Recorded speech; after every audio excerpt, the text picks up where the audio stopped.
379। समाधि सत्के चे सूत्ररूपाणि वचनानि संक्षेपात्रा प्रसूयन्ते। समाधि शतक में सूत्र रूप से वचन का संक्षेप रूप से यहाँ पर प्रस्तुति करते हैं। गाथा नंबर 98, 27, 28, 48, 30। उपास्यात्मानमेवात्मा जायते परमोऽथवा मथित्वात्मानमात्मैव जायतेऽग्निर्यथा तरुः।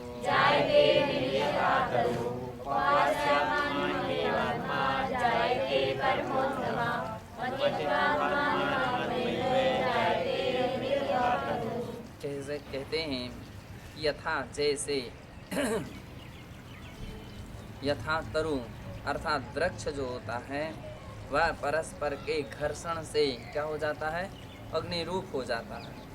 जायते अग्निर यथा तरु यानी वृक्ष जैसे अग्नि जायते अग्नि हो जाती है, बांस के घर्षण करने से अग्नि रूप हो जाता है।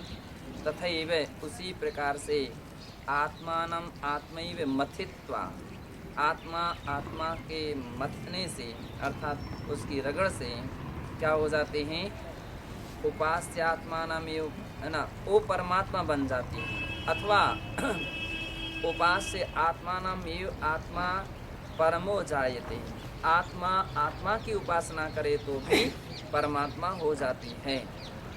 तो उदाहरण तो एक दिया है, लेकिन उसके दृष्टांत 2 प्रकार के निकाले कि जैसे बांस के रगड़ने से बांस अग्नि रूप हो जाता है, उसी प्रकार से आत्मा का ध्यान करे तो परमात्मा हो जाती हैं। अथवा उपासना आत्मा की उपासना करे तो फिर वो परमात्मा हो जाती है। त्यक्तैवं बहिरात्मा मंतरात्मा व्यवस्थितः भावीत परमात्मानं सर्वसंकल्पवर्जितं।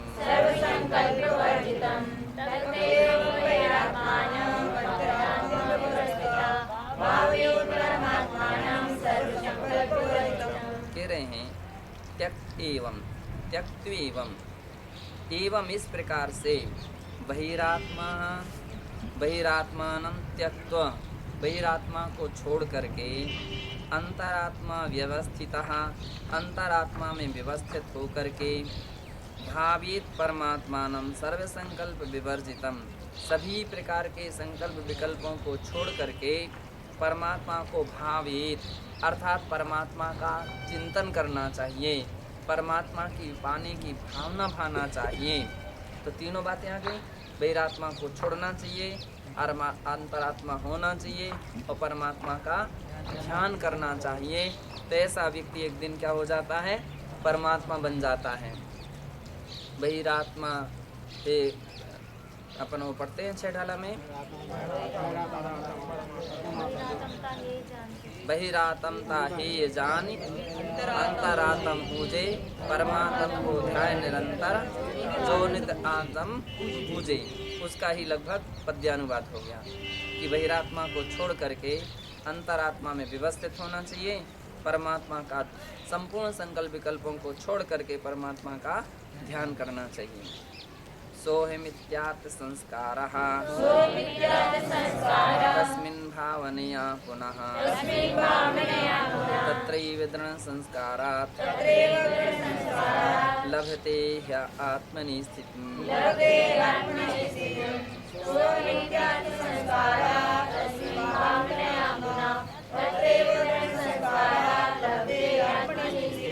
बतला रहे हैं सोऽहमित्यात्म संस्कारा, जो परमात्मा के अपन ने भावना भाई थी, सो हम जो भगवान हैं वही मैं हूँ। जैसी भगवान के अंदर में शक्ति है वैसी मुझ में भी शक्ति है, जैसी योग्यता उनमें है वैसी योग्यता मेरे अंदर में है। इस प्रकार के जो संस्कारों से और तस्मिन् भावनया पुनः ऐसे बार बार की भावना भाने से क्या होता है, तत्रैव दृढ़ संस्कारा ऐसी आत्मा में दृढ़ संस्कार बन जाते हैं कि मेरे अंदर में भी वैसी शक्ति है। मुख्य श्रद्धा यदि इतनी व्यक्ति के अंदर में आ जाए कि मुझे भी मेरे में और परमात्मा में कुछ अंतर नहीं है, द्रव्य दृष्टि से देखें तो जैसी मेरे अंदर में शक्ति है वैसी ही परमात्मा में है, जैसी परमात्मा में है वैसी मुझ में है, जितने गुण उनमें हैं उतने ही गुण हमारे अंदर में हैं। अंतर इतना है, उनके निरावरण कर्मों का क्षय हो जाने से सभी गुण निरावरण हो गए हैं, अपना कर्मों से सहित होने के कारण से आवरण सहित हैं।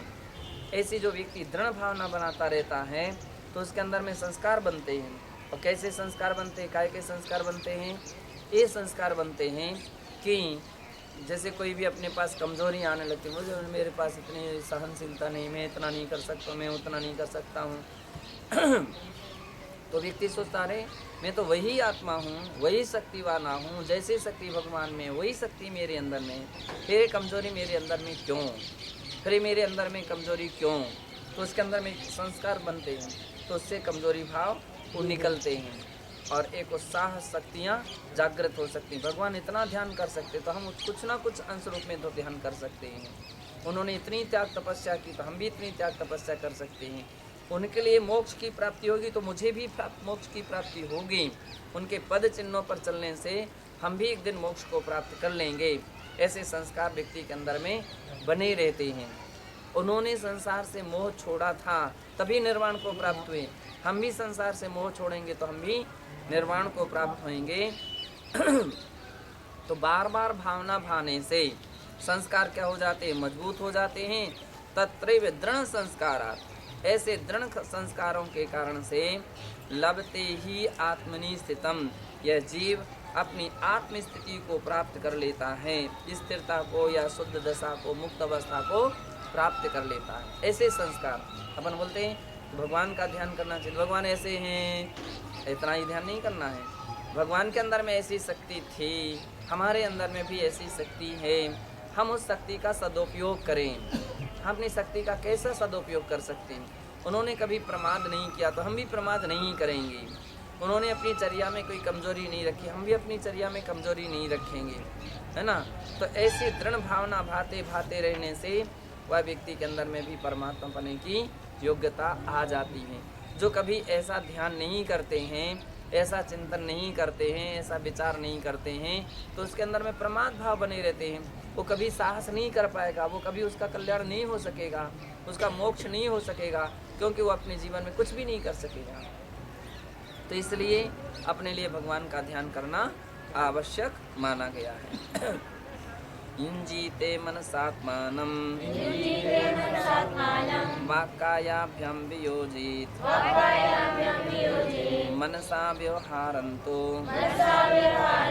त्यजेद् वाक्काय योजितम्।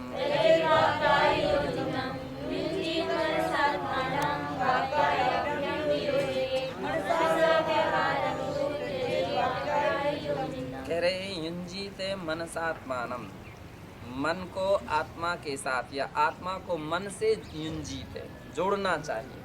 क्या करना चाहिए? मन को, आत्मा को मन से या मन के द्वारा आत्मा को जोड़ना चाहिए कि हम जो भी ध्यान करें वो मन से करें, ये मन लगा कर के करें।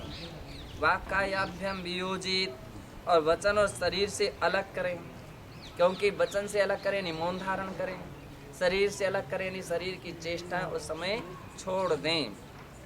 ते अपन बोलते ना माँ चिट्ठे माँ जंपे माँ चिंतय किम्मी जड़ हो अप्पा अप्पम मेरो इणमी परम। तो वहाँ तो ये कह रहा कि माँ, वहाँ कहा जा रहा कि मन से भी चिंतन नहीं करना, माँ चिंतय, विकल्प मत करना चाहिए। लेकिन क्या विकल्प नहीं करना चाहिए? बाह्य विकल्प नहीं करना चाहिए, ये है वहाँ तात्पर्य। मन को आत्मा में तो लगाना चाहिए, आत्मा का तो ध्यान करना चाहिए, आत्मा का चिंतन तो करना चाहिए, क्योंकि आत्मा का चिंतन नहीं होगा फिर क्या करेगा व्यक्ति? तो आत्मा न अप्पा अप्पम मीरो, आत्मा को आत्मा में लगा दीजिए। वही मन को मन आत्मा में लगाना है। ये कह दिया आत्मानम मनसाम युञ्जीते, आत्मा को मन से जोड़ें और वचन से और शरीर से वियोजित, शरीर और वचन का उससे विकल्पों को छोड़ें, उस प्रकार की क्रियाओं को छोड़ें। मनसा व्यवहारंतु त्यजेद्वा कायोजिनम। कह रहे हैं कि वचन काय से किए गए व्यवहार को मन से छोड़ दें। अब वचन और काय में मन भी ना लगाएं कि अपने वचन के विषय में मन क्या बोलना है, क्या कहना है, कैसे कहना है, क्या कहना, इसको उस समय छोड़ दो, उस समय इसके विकल्प छोड़ दो। मैं कैसा हूँ, कैसा दिख रहा हूँ, कैसा मेरा कलर हो गया, मेरा ऐसा हो गया, मैं ऐसा हो गया, ऐसे इस प्रकार के विकल्पों को भी छोड़ दो। त्यजेत, छोड़ दीजिए, है ना। तो मन से भी इस प्रकार के वचन और काय के व्यापारों को मन से भी छोड़ देना चाहिए। सर्वेन्द्रियाणि संयम्य स्थिमितेनान्तरात्मना यत्क्षणं पश्यतो भाति तत्तत्त्वं परमात्मनः।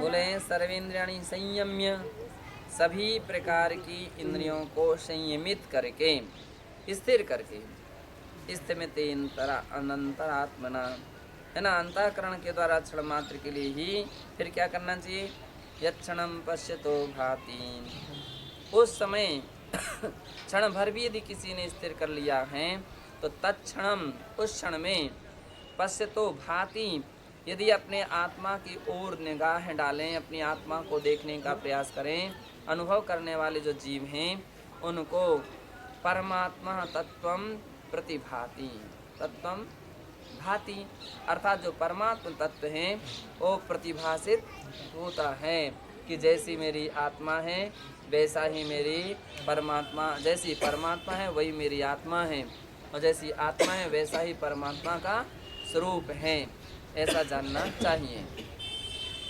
तत्वानुशासने से प्रोक्तम, तत्वानुशासन में भी 191 श्लोक नंबर में कहा है, येन भावेन यद रूपम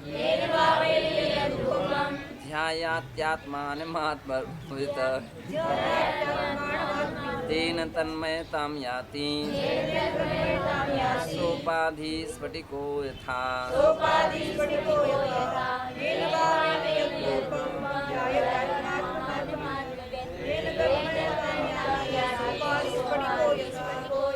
तो बोल रहे हैं कि येन भावेन यद रूपम ध्यात्यात्मात्मवर्ज आत्मवित, आत्मज्ञानी आत्मा को जिस भाव रूप से, जिस रूप से क्या करता है, ध्याता। येन भावेन यद रूपम, जिस भाव से, जिस रूप से आत्मवित, आत्मा को जानने वाले साधक आत्मानं ध्यायति, आत्मा को ध्याते हैं, तेन तन्मयताम याति, है ना। फिर वे महापुरुष, वे आत्मविद, वे आत्मज्ञानी क्या करते हैं, तन्मयताम, उससे तन्मयता को प्राप्त होते हैं। अगर, है ना, अपन वैसे बोलते ना कि जो व्यक्ति भैंसे का ध्यान करता है वो भैंसा जैसा महसूस करता है, जो व्यक्ति भगवान का ध्यान करता है वो भगवान जैसा महसूस करता है। वही बात यहाँ कर रहे हैं कि जिस प्रकार का व्यक्ति ध्यान करता है अपने आप में तन्मयता, उसी में तन्मय हो जाता है, उसी रूप में आभास मतलब प्रतिभासित करने लगता है। तो कैसा, सोपाधि स्फटिको यथा, यथा जैसे स्फटिक, सोपाधि अर्थात स्फटिक के पीछे यदि कोई पुष्प रख दिया जाए, कोई फूल रख दिया जाए, जपा पुष्प रख दिया जाए, गुलाब का फूल रख दिया जाए तो सारी स्फटिक लाल जैसी दिखेगी। ऐसा नहीं है कि खाली ऐसा देखोगे तो दिखेगा, आप साइड से भी देखोगे तो आपको लाल कलर की दिखेगी। क्यों दिख रही है? वो उसके गुणधर्म हैं, उसकी विशेषता है कि वो जो भी उसकी उपाधि उसके पीछे जुड़ी हुई हैं उसके कारण सारा जो स्फटिक हैं उस कलर में नज़र आती है, उस कलर में दिखती हैं। ठीक इसी प्रकार से जो तन्मयता के साथ जैसे दिख रही है उसी प्रकार से साधक जैसे पर पदार्थों का ध्यान करता है, यदि मान लीजिए किसी जड़ पदार्थों का ध्यान करेगा तो अपने आप में जड़ स्वरूप मानेगा, किसी अन्य लौकिक लोगों के साथ ध्यान करेगा, उनका ध्यान करेगा तो उस रूप में महसूस करेगा। अपन देखते हैं कि तकलीफ मान लीजिए किसी का बेटे के प्रति बहुत मोह है, तकलीफ तो बेटे को हो रही है और दुखी कौन हो रहे हैं? मम्मी पापा हो रहे हैं। क्यों हो रहे हैं? मोह के कारण से। उसमें वो तन्मय भाव है उनका, है ना। और कभी अपन देखते हैं भगवान का ध्यान करने वाले जीव एक दिन भगवान बन जाते हैं। क्यों बने हैं भगवान? उन्होंने भगवान का ध्यान किया, तन्मयता के साथ किया है, तो इसलिए वो परमात्मा अवस्था को प्राप्त हो गए हैं। तो इसलिए कह रहे हैं तीन तन्मयता याति सोपाधि स्फटिको यथा। इस कारण से जिसके प्रति व्यक्ति तन्मय होता है वह वैसी अवस्था को प्राप्त कर लेता है। भैंसे का ध्यान करने वाला अपने आप को भैंसा वैसा मानने लगता है, मैं भी भैंसा, मैं भी भैंसा, मैं भी भैंसा, ऐसा मानने लगता है। और भगवान का ध्यान करने वाला मैं भगवान, मैं शुद्ध, मैं नित्य, मैं निरंजन, मैं निर्विकार, मैं अनंत आनंद स्वरूप हूँ। आप देख लीजिए, भगवान का ध्यान करने वाला व्यक्ति सदैव प्रसन्न चित्त दिखेगा, खुश रहेगा, है ना। कोई आकुलता नहीं, कोई व्याकुलता नहीं, कोई संकल्प नहीं, कोई विकल्प नहीं, कोई। क्यों? भगवान के जिन जिन गुणों का वो ध्यान कर रहा है ना, भगवान का ऐसा लक्षण, ऐसा लक्षण, ऐसा लक्षण, ए स्वरूप, ए स्वरूप, ए स्वरूप, तो अपने आप में वैसा महसूस करता है। वे वीतरागी अपने आप को वीतरागता जैसा महसूस करता है ना। तो जैसा जैसा अपन लोग ध्यान करते हैं वैसी वैसी अवस्था को साधक प्राप्त हो जाते हैं। ध्यान से सविकल्प निर्विकल्प भेदो आश्रित्य साधकानां च दो प्रकारों स्वीकृतो। और ध्यान के सविकल्प और निर्विकल्प दो भेद हैं, उनका आश्रित्य, उनका आश्रय लेकर के साधकानां च दो प्रकारों स्वीकृतो, साधकों के दो प्रकार स्वीकार किए गए हैं, प्रारब्ध योगी निष्पन्न योगी च। प्रारब्ध योगी और दूसरे निष्पन्न योगी। पंचास्तिकायस्य तात्पर्य वृत्तो संकेतितम अपि। पंचास्तिकाय की तात्पर्य वृत्ति में गाथा 173 में इस बात का संक्षेप से संकेत दिया है। अथवा अति संक्षेपेण द्विधा ध्यातारो भवन्ति, वहाँ ऐसा कहा है कि ध्याता कितने प्रकार के होते हैं। संक्षेप रूप से देखें तो दो प्रकार के ध्याता होते हैं। शुद्धात्म भावना प्रारंभ का पुरुषा सूक्ष्म सविकल्प अवस्थायां प्रारब्ध योगिनो भण्यन्ते। शुद्धात्म भावना का प्रारंभ कहा पुरुषा, शुद्धात्म भावना की प्रारंभ दशा में जो है, प्राथमिक अवस्था में जो है, अभ्यास दशा में जो है, उसका प्रयास कर रहा है। अभी उसने अभ्यास पूरा नहीं किया है, प्रारब्ध है, प्रयास कर रहा है, अभ्यास कर रहा है। तो ऐसी सूक्ष्म सविकल्प अवस्थायाम, सूक्ष्म सविकल्प अवस्था में उसको प्रारब्ध योगिनो भण्यन्ते। प्रारब्ध योगी कहते हैं, प्राथमिक योगी कहते हैं, प्रारब्ध योगी, प्रारब्ध योगी हैं, अभ्यासी, अभ्यास करने वाले योगी कहलाते हैं। और निर्विकल्प शुद्धात्म अवस्थायाम पुनः निष्पन्न योगी थी, तो सविकल्प अवस्था में था। और ये क्या है? निर्विकल्प अवस्था में स्थित। अब निर्विकल्प अवस्था में स्थित इसका मतलब क्या है? जो निर्विकल्प शुद्धोपयोग में तल्लीन हैं, निर्विकल्प वीतराग धर्म ध्यान में स्थित हैं, सभी प्रकार के संकल्प विकल्पों को जिन्होंने छोड़ने का अच्छा मजबूत अभ्यास बना लिया है, और जब तक वो उसमें लीन रहेंगे तो कोई उनके अंदर में संकल्प विकल्प नहीं आएंगे। वे अपनी अप्रमत्त दशा में रहेंगे, आत्मा की शुद्ध दशा में रहेंगे। ऐसे योगी जन वीतराग निर्विकल्प कहलाते हैं। तो ऐसे निर्विकल्प शुद्धात्म अवस्थायाम, निर्विकल्प शुद्धात्मा में स्थित जो हैं पुनः निष्पन्न योगी, उन्हें निष्पन्न योगी कहते हैं। उनको अभ्यस्त हैं, यूँ क्या कहा जाएगा? अभ्यस्त हो चुके हैं। बहुत दिन हो गए इनको साधना करते करते, अब इन्होंने अच्छी तरह से अभ्यास बना लिया है, अभ्यास बना लिया है। ऐसा ना हो तो अरे बहुत दिन हो गए अभी भी सविकल्प ही सविकल्प चल रहा, अभी तक अभ्यास हुआ ही नहीं है। तो नहीं, अभ्यस्त हैं, रोज रोज अभ्यास किया है, 3-3 टाइम सामायिक की हैं, अभ्यस्त किया है, अभ्यस्त हैं तो निष्पन्न योगी हैं। अभ्यस्त योगी हैं, परिपक्व योगी कहलाते, परिपक्व योगी, मजबूत हैं वे, तब उसमें किसी प्रकार की कमजोरियां नहीं आ सकती हैं। तो इस प्रकार के दो प्रकार के योगी कहलाते हैं, ऐसा जानना चाहिए। शेष